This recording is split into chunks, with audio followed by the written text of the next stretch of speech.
G'day and welcome to the Off-Chain Podcast. Don here with you. Our guest today is Adam Levi, CEO of Bakkt Finance. Bakkt provides a full tokenization service roll-up to provide legal ownership of assets on-chain through the Swiss DLT Act.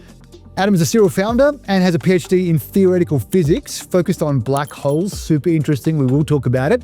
We're really pumped to talk to Adam about his experience as a founder, where we are in the RWA adoption cycle, and whether this is the year that tokenization brings TradFi on-chain. Let's dive in.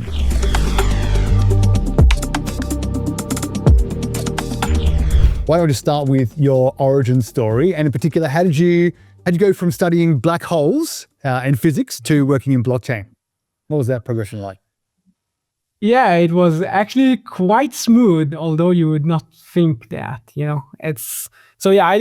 have like double bachelors. So I am also an engineer. So I have like electrical engineering bachelors and physics. And then I continued to do like a PhD in theoretical physics, studying quantum effects around black holes, which is super interesting and also very good for bar talks. Like it's always a good subject. Everyone are interested.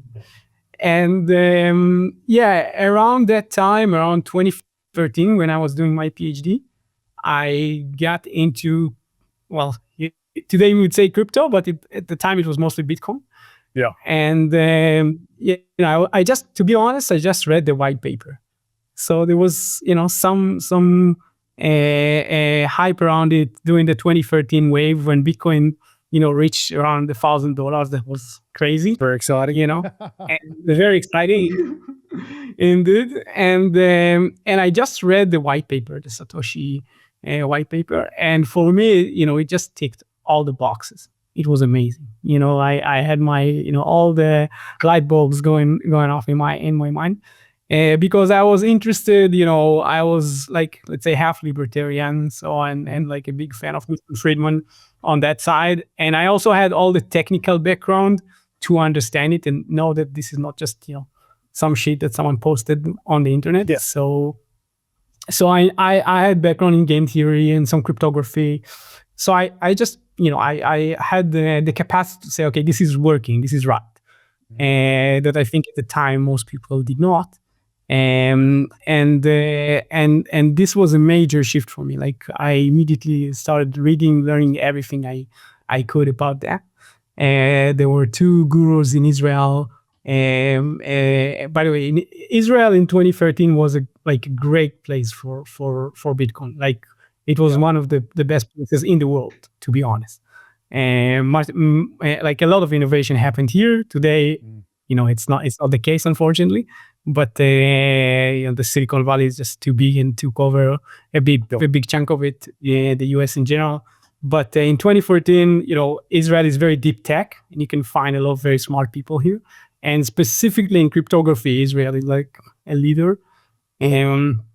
So I just jumped in, and I created my own kind of Bitcoin club at my university, started teaching Bitcoin to people. It was really became a preacher. There's like, when you get into crypto, you have 2 years where you're like an evangelist, you're a preacher. Yeah. Yeah. So after when I finished my PhD around 2016, I had to decide if I'm going to a postdoc in the States or going full time into crypto.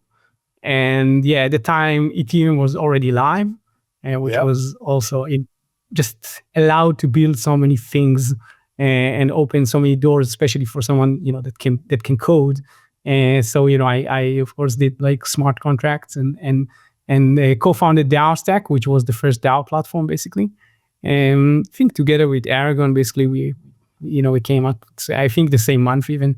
So I was the CTO of DAO Stack for 4 years. First year, I basically built almost everything myself, and then mostly, to be honest, trained developers to become crypto developers, because it was very hard to even hire like smart contract developers at the time. Oh yeah. And after DAO Stack, basically just I was looking to build something that is less techy. To be honest, I thought that in crypto, because you had so many tech people, there was a problem that people are building like very, let's say, techie things with very, let's say, and not a lot of product market fit and UX. And I just want to say, okay, what does the market really need? Okay, leave tech aside. And I looked at stable coins as like the product market fit that I saw at the time for crypto that really, succeed. And so, okay, what is the next asset class that has to go on chain after stable coins? And, public securities was like the obvious answer, so tokenized Tesla, tokenized like S&P 500, that was like very sim in real estate, or tokenized in art, that I think is much less native, because you're basically trying to bootstrap liquidity for something that is not liquid on, for sure, TradFi. And it's much harder, even bootstrapping liquidity, for example, for a new stablecoin is very hard, although the dollar is super liquid, right? But creating liquidity on chain is by itself very difficult. Oh, yeah. So we thought that you want to start with things that are very liquid, and Tesla and S&P and EVR and things like that. That's like the obvious answer. So Adam, I'm very keen to talk more about crypto and liquidity, and especially what you're building with Backed. But you piqued my interest talking about black holes, and having that as obviously something that you were interested or passionate about enough to pursue a PhD and study, then to have this kind of hard pivot into crypto. Is there any kind of residual or ongoing interest still in the theoretical physics kind of side for you? Oh, for sure. That's something that you don't let go easily. I have a meeting next week with my advisor and the PhD student that came after me that now is doing a postdoc at Princeton. And like they're still publishing papers, and I'm helping them from time to time. So I actually built like a very sophisticated kind of method in my PhD to calculate things that was very hard to calculate before that. And it opened a lot of doors. So now you can just calculate a lot of things, and there are a lot of problems that you can solve with this method. So, there's a lot of work that can be done, and luckily for me, they are doing it. So, I'm getting a lot of citation.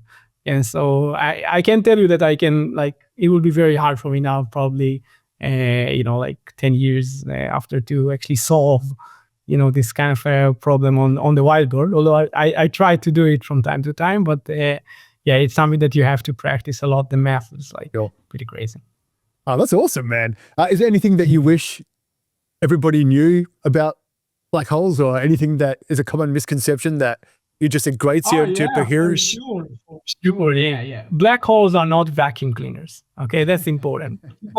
When people think about a black hole, they think, okay, if you're going around black hole, it will suck you. It doesn't work like that. Like anyone that learned Newtonian gravity knows that basically if you have an object, the gravity that you feel is proportional to the mass of the object. And the only thing with respect to the distance or the radius is from the center of mass of the object. So, for example, the example I usually give is that if our sun tomorrow will turn into a black hole, gravitational-wise, we will not feel it. So we will continue. Earth will just continue on the same trajectory. It will not, get sucked in. Because the mass hasn't changed?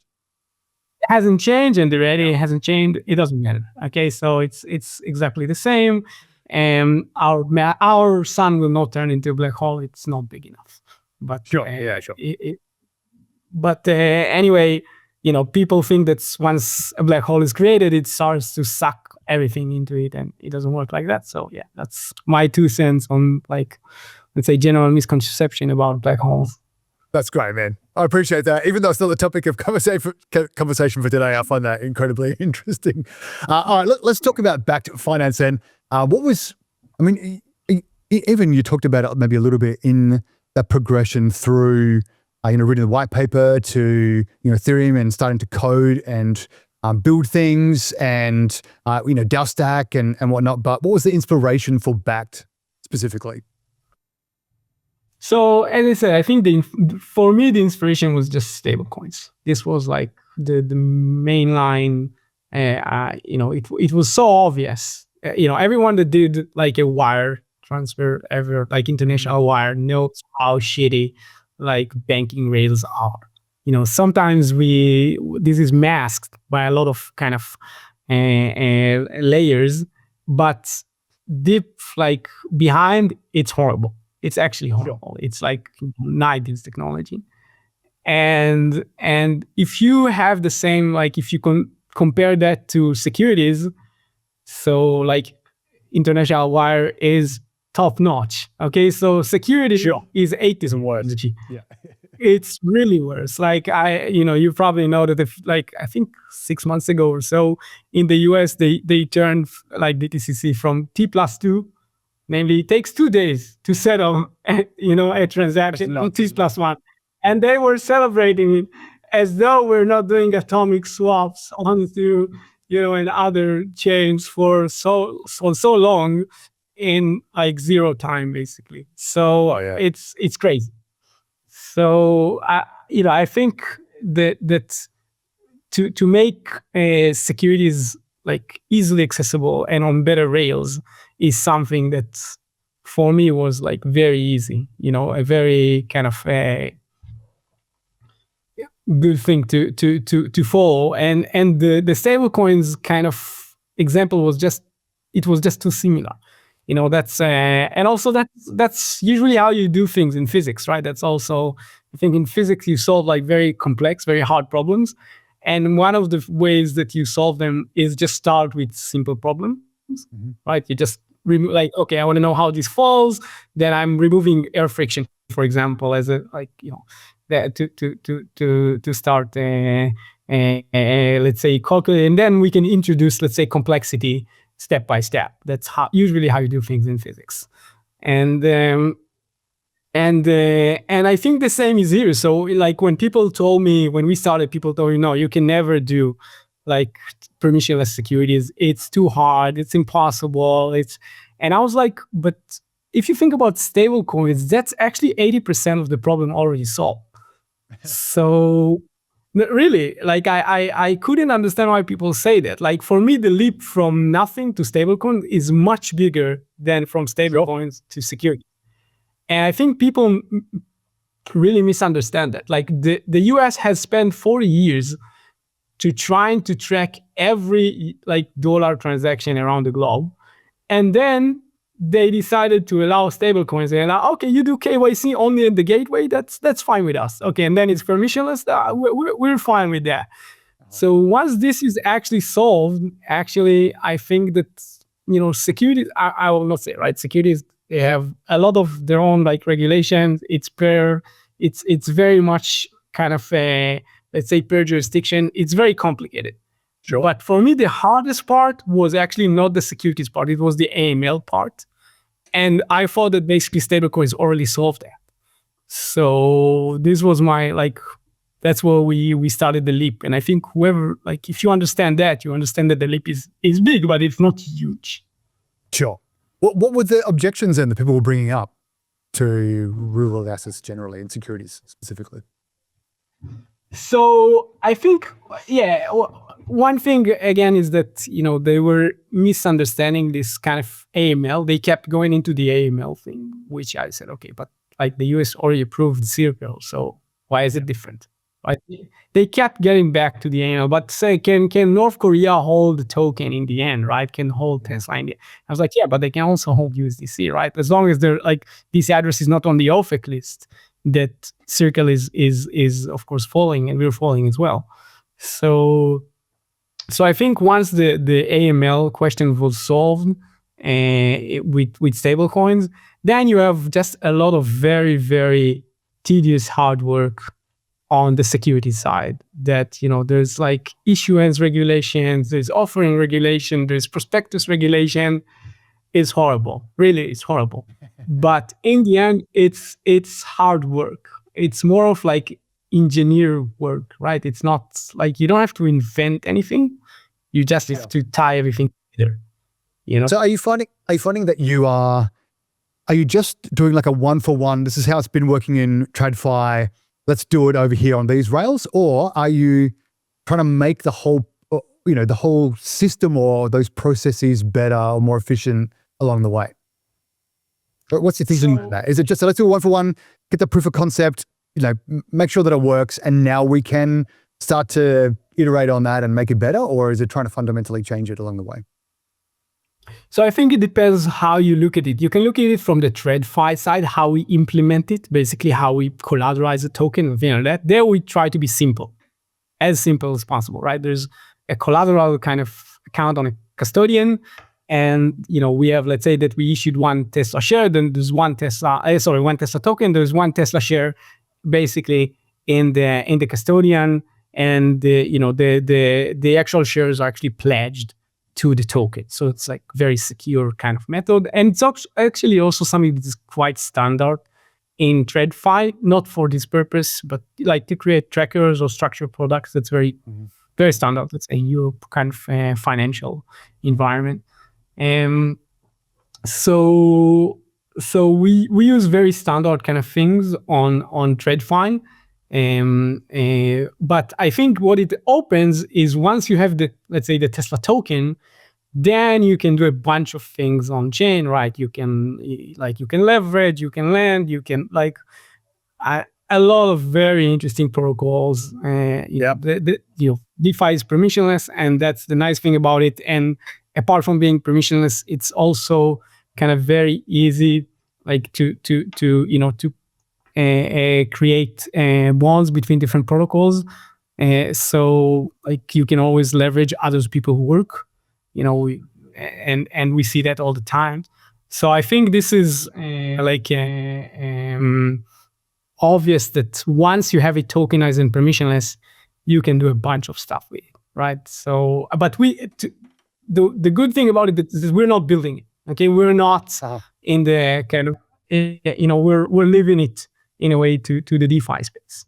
So that's not our flow. In the same as Circle are not building like a competitor to Aave, right? That's What do you think we are then in the adoption cycle, and what kind of more is there, or are there more elements of infrastructure that we need to drive more users on chain, or is it about just showing how it's better over here, or the options are better over here, or firstly, where are we? Where do you think we are, and what do we need to progress? So crypto is still pretty young. I think we have to remember that. Even if you've been around for a long time and you saw a lot of things happening, and now when back at the time, like in the university, people thought I was like a clown talking about Bitcoin, and now it's like, okay, the US president and the CEO of BlackRock, right? So it looks like we're on the right side of history, but it's still very, very young. Okay, so let's put it into numbers, right? So the whole crypto kind of economy, including stablecoins, I think, is around depending on the price of Bitcoin every day, but around 3 trillion, right? That's kind of ballpark, 2-3 trillion. Okay, public securities are around 120 trillion, and the bonds market public equities, and the bonds market is another around 120-ish. So public securities together are like 240, 250 trillion. Okay, so we're still like a very small drop. We didn't even cross the goal, right? Yeah. I think gold is 16 trillion or something, ballpark. Yeah. So yeah, very, very early. And you can also see it with the UX, right? Things are still, it's not like, let's say 2016, 2017, when you wanted to build something and everything was breaking all the time. Yeah. But it's still not like, let's say a very solid infrastructure. I think no one can say that, right? You have all these chains. No one knows how this will look like in 10 years, this kind of multi-chain world. Right? You need to still have a high level of tech acumen, I think, to really work your way around it at the moment. UX wise. Exactly. It's still very, very hard. And that means, that we're in the beginning, right? That it's still early. And so both number-wise and just experience-wise, you see that it's early. And I think stablecoins is a very good, a catalyzation for that. and you see all the big players like PayPal, Stripe, all of these players coming in and creating and Nove creating like payment solutions around crypto and stablecoins. That's amazing. I think this will drive things like significantly forward. But if we think about, let's say, now equities, right, and then what you want to see, well, with treasuries, we already saw, for example, we saw like BlackRock creating Beetle. That's quite remarkable, I think. But if you compare like Beetle to, let's say, the BlackRock business or it's other kind of treasuries, ETF is still very small, right? Yeah. And on equities, I think once we start seeing, for example, hedge funds that say, okay, it's actually easier and better for me to trade tokens, like tokenized Tesla or tokenized Nvidia, and to trade, I don't know, like on the New York Stock Exchange or some like kind of dark pool that they're trading.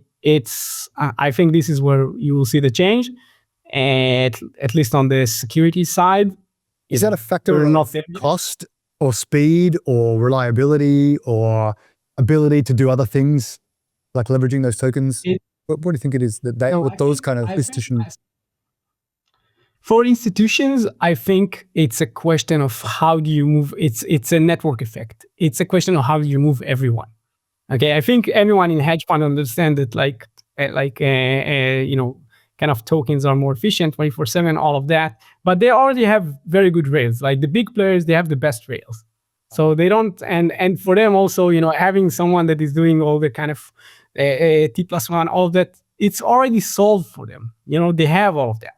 So to convince them, once they have something that is, working, to move to something else, that's why, it's very difficult. So actually it's easier to start with, I think about let's say the equities markets as segmented into three.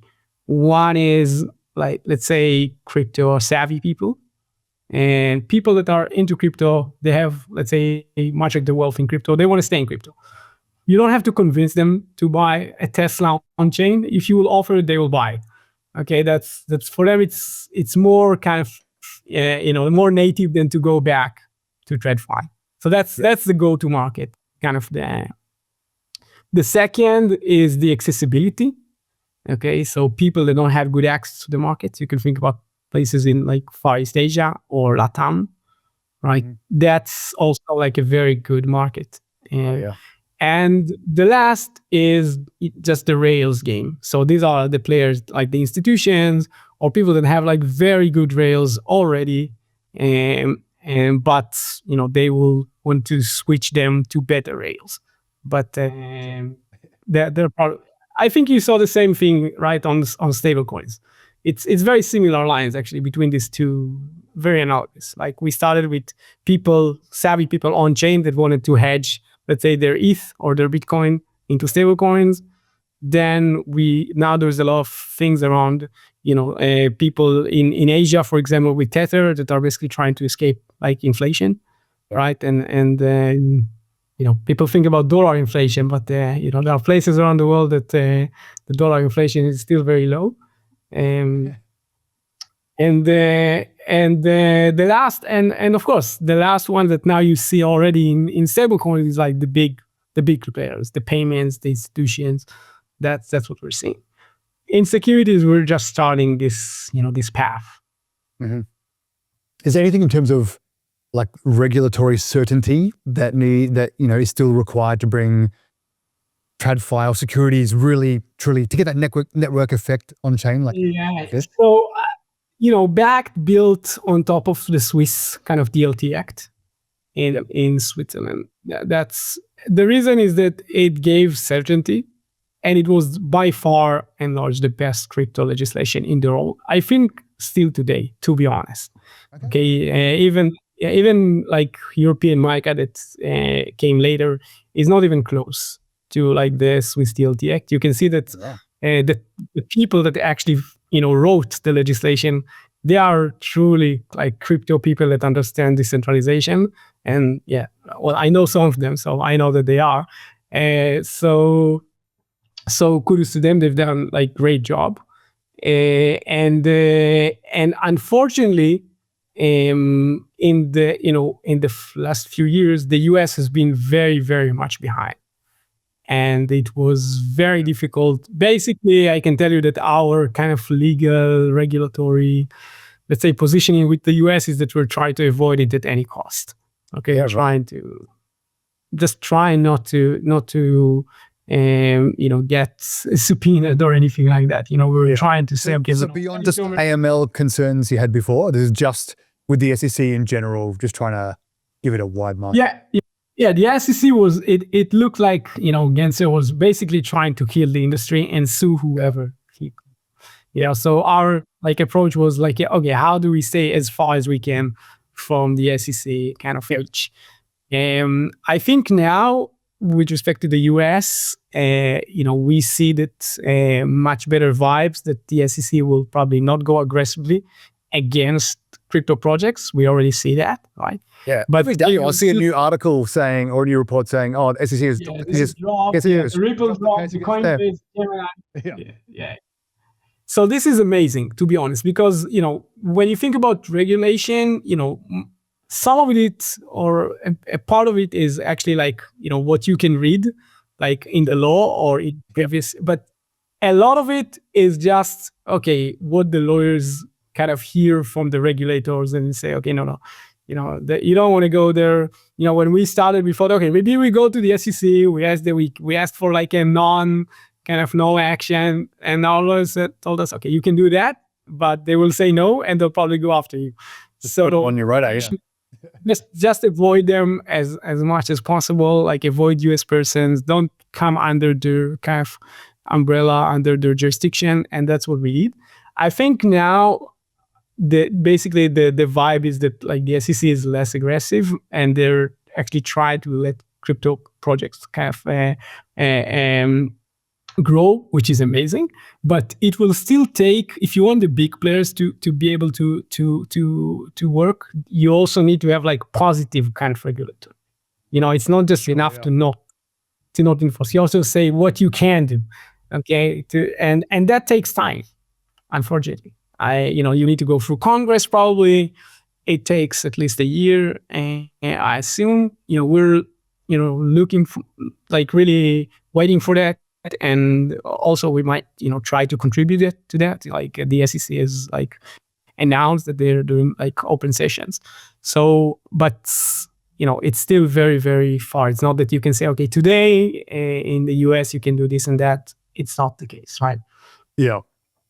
So in view of all of those things, how are you thinking then about building, in terms of, are you just thinking, well, TradFi, the world will eventually come onto blockchain rails.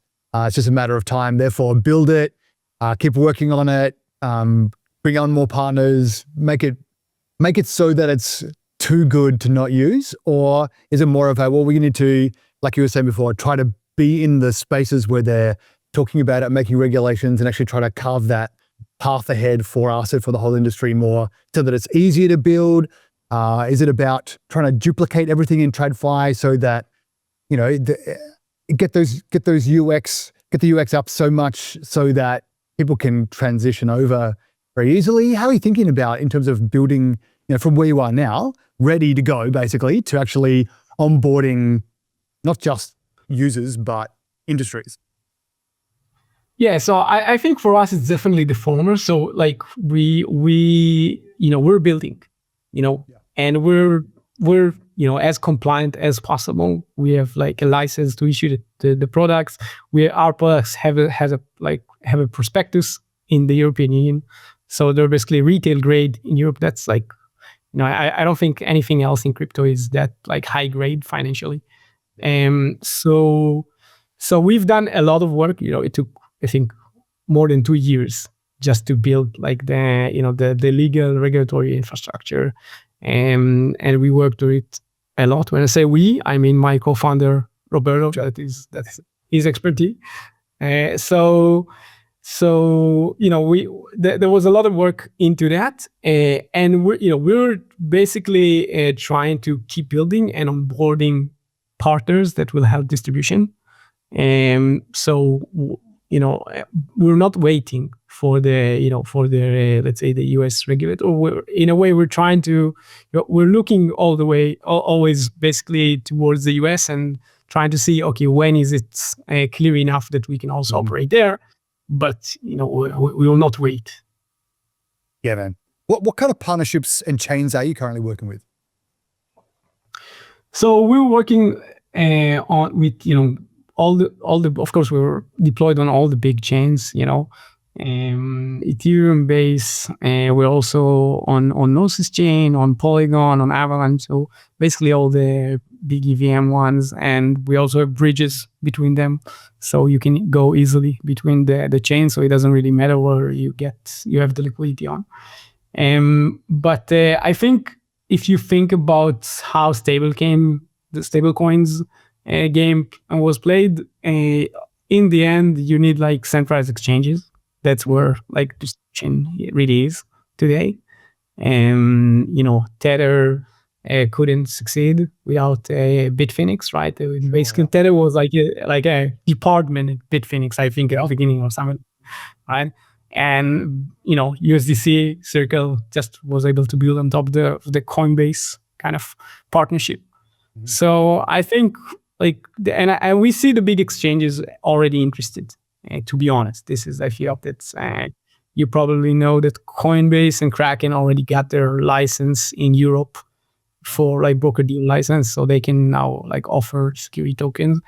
I think everyone are looking in this direction. You probably are worth like Robinhood. So Vlad, the CEO of Robinhood, is super bullish on tokenized equities. By the way, his kind of claim or argument is very much on the Rails side. He's saying, okay, I have an app, offers both kind of securities and crypto. Crypto works great. Securities is trash. Okay, just for Rails, I'm willing to tokenize all the market just to make it easy. Oh, okay. So I mean, it might just take something like that, that has such a high retail adoption, actually move competitors on. That's it. That's very interesting. I think Vlad is very bullish. We also spoke with the Robinhood team for a while. They're also, let's say, looking into our kind of model. I wouldn't say shopping, but they have copying. That's but they're very bullish, and I'm very glad. Competition is good, and I'm very glad that the Robinhood are building, and I'm guessing it will take them a few more months, and they will also probably beat the market. But it's definitely coming. You see all the big players interested. You mentioned a bunch of EVM before. Are you looking to Bitcoin at all? And the whole DeFi ecosystem, L2s kind of building up around, or sidechains building up around Bitcoin. Is that of interest to you, considering how much liquidity is kind of locked in that ecosystem there? Yeah, to be honest, I think that for an issuer, it's not a big deal on which, it's not like an Aave or like a Morpho kind of protocol or Uniswap that you have to support the chains, right? And create a liquidity. In the end, our liquidity is locked in a Swiss custodian. Okay, so it doesn't matter. It's just if we issue the tokens on Solana or on kind of Ethereum, it doesn't really matter. It's basically where there's demand. I think that at least at the moment, on what you mentioned, like the Bitcoin L2s, it's not just a question of liquidity, it's also a question of how evolved is like the DeFi ecosystem, which is way less evolved than what you have in kind of EVM space. Oh yeah. Because it's not just a question, okay, I can buy Tesla. Now what can I do with it, right? Can I leverage it? Can I lend it? Can I whatever? I just spoke with a very nice protocol that are building like a covered calls kind of protocols for tokenized equities on chain. So you will basically be able to have very simple kind of way to earn on your equities via covered calls, which is something that you do today, but it's like kind of high grade. If you want to create such a position, not everyone can do that. Yeah. And here it would be just like a simple DeFi protocol. So and you can access. Yeah. So No, DeFi is amazing. The amount of sophistication and innovation you see in DeFi is remarkable, really. Yeah, man. So, I mean, obviously, and you've mentioned this a couple of times, stablecoins were the first real killer app for blockchain after Bitcoin, maybe. Bitcoin. For me, Bitcoin is always like the number one kind of killer app. To be honest. So, and also, like you said, once you have stables, it makes sense to think about securities. What other kind of real world assets are you thinking about? Is it just a factor of, well, once you've proven the case for securities, really anything, tokenize art, tokenize a lamp, tokenize a diamond? I think long-term, all financial assets will be tokenized, to be honest. But it goes I see it as like a curve of like how liquid is the underlying. The more liquid the underlying is, the easier it is to also tokenize it and create a secondary market. Like tokenize a Lambo, I don't know. It's a use case that I'm not sure. I'm not sure what it's good for. But it will probably happen at some point. But it's not even close to the usability that you're getting from tokenizing, let's say, dollar or Tesla or whatever. But I think even from the markets that we already saw, there's still a lot of way to go. For example, we have stables, but I believe most of the FX market will actually go on chain. The FX market today is very inefficient, to be honest, for the kind of end user. You're probably for the big players, it's fine. But as an end user, if you're swapping and changing between dollar or euro or something like that in most banks, they're ripping you off, right? Yeah. And there's no real reason for that. It's a super liquid market, right? So I think that FX is a great use case for DeFi on top of stables. And we'll see a lot of that. And, for securities, again, it's the amount of things you can do is crazy, right? It's you can rebuild the whole kind of TradFi systems in a much more efficient way. You have so many kind of agents today. You have calculating agents in securities. You have transfer agents. People don't even know what their stock needs to pass in order to get to them. It's amazing that it even works. So it's and all of that in calculating agent in crypto, it's nothing. It's 2 lines on a smart contract. So and today you have companies that's all that they do, right? So it's I think that I think for securities you can get kind of 10 to 50x kind of improvement on the rails. And that's right once you tokenize. So you said before that you are building back that people can build upon. What are some of the things that you're hoping people will build upon that aren't currently there? Yeah, so a lot of it you can just use the current DeFi infrastructure. You don't have to build anything. But I would see custom skins, I would imagine you will see for it. For example, you can build a Robinhood app that is basically just kind of a MetaMask, but it's just for, let's say, tokenized equities or something like that. Oh, interesting. Right? So it's a very, it's all the infrastructure is there. You just basically, color it or skin it that it will basically be mostly around equities. I think this is something that is very low hanging fruit and people will probably build it. And yeah, let's say I had a few scratches in the past to maybe build it myself just as a side project, but I still haven't done that. I think that this is very cool. And the whole kind of structured products I spoke about covered calls, which is one kind of example of structured product, but you can do crazy stuff in structured products, and that is very cool. We saw some of that, let's say, with Etina, and there's a whole Swiss kind of industry, European industry that's all that they do. And in DeFi, you can replace all of that with very simple protocols. Yeah. So I think this could be very good, and also the whole ETF business could be rebuilt like you have SEP protocol and things like that, or index scope. So you can build like very interesting kind of also mixture between crypto, like Bitcoin and ETH, or kind of crypto and currencies and reward assets. So I think there's a lot, and not even speaking about commodities and oil, kind of gold, kind of things that I think is also coming.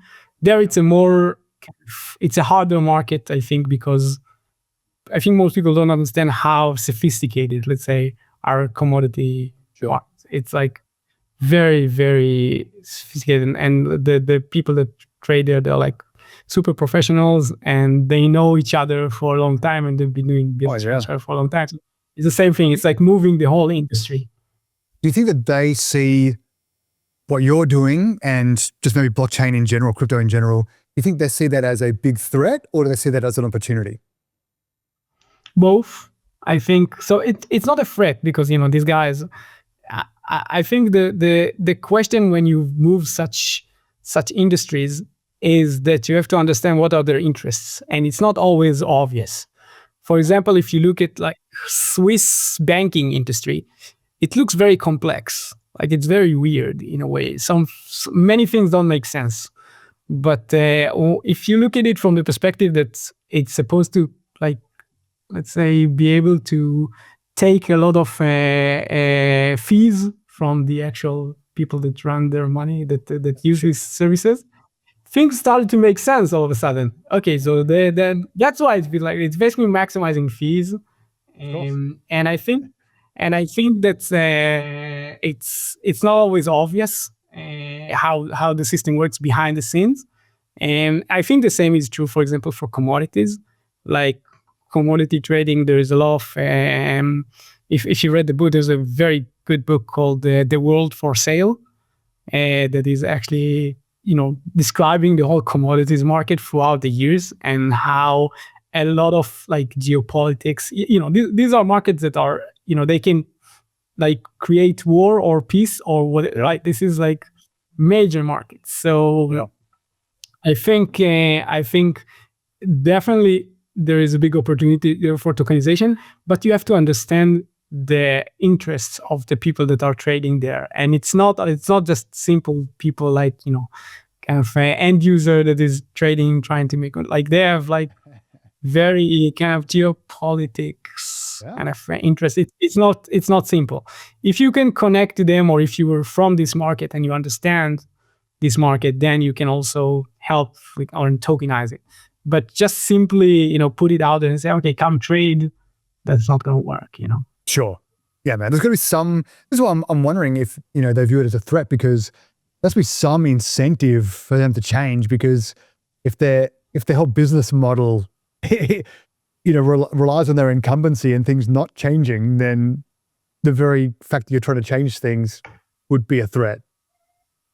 I'm just trying to run the game. The kind of game theory for them is, in terms of, you all of a sudden have this third party market, if you like, or player, full of other players, all basically trying to disrupt what you're doing. The whole, and what you're doing sucks because of incumbency. There's been no incentive to change for maybe decades how you actually operate and run things, and you've made squillions of dollars because of it. Strikes me that being massive players, big multinational corporations, governments, kingdoms, etc. There's this massive incentive for what you're doing to not work, unless they can profit from it. Yeah. So again, I think in every such industry, you have to like go and understand how it works behind the scenes. And usually it's not obvious. It's not like, I think like an example that most people know today, but wasn't obvious in the past, is Robinhood, right? Yeah. How do they make money, right? Mm-hmm. So the whole kind of selling the flow, right, is something that most people didn't realize, and you would not guess it in a million years. Mm-hmm. Okay, someone is paid them in order to execute your orders, where usually you have to pay to get your order executed, right? Because that gives them enough information other way. So this is something that as a user, you will not guess.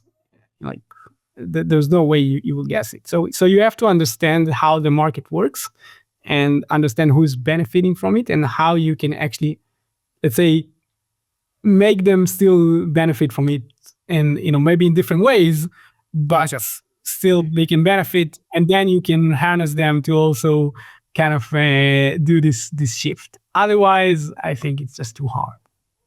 Gotcha. So there's got to be some sort of incremental or even orthogonal benefit or parallel benefit that can prove the partnership or the aligned incentives to help them understand that you can help them do what they do, but better. Maybe more profitable. Short term, it will probably have to be even more profitable for them than the standard. So it's long term, it might change the market and the dynamics, and then it becomes more kind of distributed. But short term, the big players, you cannot really win over them, to be honest. Yeah, gotcha. Well, okay, what are you most looking forward to about the rest of 2025? Can be things that you're working on, can be things in the market in general. What are you most looking forward to? So I think mostly distribution. I'm sure we'll have like at least 1 or 2 major distribution channels in 2025 for tokenized equities. So a big exchange or a big player, that's definitely happening. That'll be huge. And that will be huge. But Bakkt is already like working on some of those. So that's definitely happening in 2025. Maybe even, I don't know, Q2, I would say, kind of 2025. So that's one. The other is more on the regulatory side. The US, in a way, opening or creating some regulatory clarity that we can work, and that people can just not be afraid that they'll get arrested for trying to build stuff. So that's no. I think this is them, and also I think another kind of institutional player. I think BlackRock has been very bullish, but probably we'll see another one. Like one of the big ones, or maybe Vanguard doing some moves. But that's the kind of thing that I think for a long while, Vanguard has been very much, let's say, anti-crypto or behind crypto. And I think there is a change there. Like it's not still like I think obvious publicly, but that's kind of the vibes I'm getting. Also, they hold the big position in MicroStrategy, so I think it might be like a hint that something is changing. I've got an arm's length exposure to crypto. Yeah, interesting. You're pulling a JP Morgan. Would that be do you reckon that'd be like a tipping point to have another massive player come in? Would everybody else just have to follow at that point, or would it not be there yet? You got BlackRock, comes in. I think markets are always non-linear, so there will always like a tipping point. Okay, but it's not one tipping point, right? So it's similar to what we like to call the cycles in Bitcoin, right? Or this chart of the stock to flow that everyone likes to cite, right? So basically, it's like an S curve, right? It's like the adoption S curve, and then there's plateau, and then there's another tipping point, and you go up another S curve. We see it in crypto all the time. We saw it with the internet, right? First just internet search engines, then like the 2.0 with social. So I think that's definitely. I expect that like the institutionals will definitely bring another kind of tipping point that is very near. But I think it will still take some time, for example, to see hedge funds like doing most of their trades on chain or in tokenized rails. And that's like a bigger kind of, let's say, tipping point that probably will not happen this year. Gotcha. Do you have a forecast of when that might be? Or a prediction? Even if it's just a hunch based on nothing but your own thinking. I would, because these guys, they're very kind of practical players. Kind of in the end, hedge funds, they're very, the bottom line is the only thing that matters there. Sure. Yeah, I would assume that they will be very efficient, and you saw, for example, players like Jump doing Jump Crypto, and kind of so all the big market makers came into crypto because there was just too much money there to avoid or to ignore. So yeah, I would say 5 years probably, like the cycle, The next cycle. one, or the next cycle, the one after that. Yeah, like one. That's probably not this cycle, but yeah. Right. Adam, the question we'd like to finish the show with is, do you have any particularly contrarian points of view?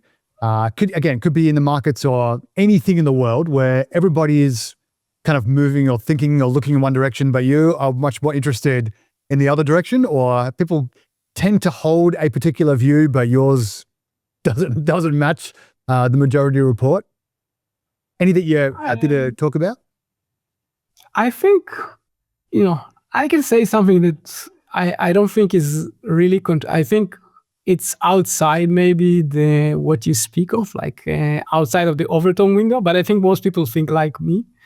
And which is, I think that like the multi-chain kind of world really ruined UX in crypto. And I think that like the choice that Ethereum made to go through this kind of L2 kind of scaling path versus, sharding, that was the original path, or let's say Ethereum just building their own layer 2 as there was the plan at the beginning, with Vitalik building like an L2 that was UTXO based, that later I think turned into Optimism kind of project. I think this really hurt like the ecosystem, and I've like friends all over like the chain kind of kingdom, right from working with like Jesse from Base and Mark and Stefan from Gnosis and from Polygon, and like of course like they're doing very good work, but I think as an ecosystem, I think it would have been better if Ethereum like scaled, let's say vertically, and we would have had much better UX, and probably we would not see Solana in a way not overtaking, but like growing so much, let's say over Ethereum and EVM in this cycle, to be honest. So I think that that's something that I think to be honest, I think most people think the same as I do, but it's not spoken usually because there are too many. No one will say it because too many interest around like the chains game where there's a lot of money to be made. Oh man, Adam, thank you so much for joining us on the show today. If people want to hear more from you or learn more about Backed, where can they find you online? Yeah, so there's like the BackedFi Twitter, there's Backed.fi is the website, and there's BackedFi Twitter, and also the Telegram group. So we'll probably post those below. But yeah, we're not hard to find. That's great, man. Really looking forward to seeing those hopes and maybe predictions that you've stated for 2025. Looking forward to seeing those come to fruition, and yeah, man, looking forward to hearing more from you in the future. Okay, cool. Thank you very much. Thank you for joining us again today. We hope you enjoyed this episode of Off Chain. We love bringing you great guests like Adam, and hope we've inspired you to think more about Web3, about technology, about the future, maybe about black holes as well, and how you might be a part of building the future. Please like, subscribe, and share this episode with a friend. Help us spread the word, and join us again next week for another episode of Off Chain. Until then, take care.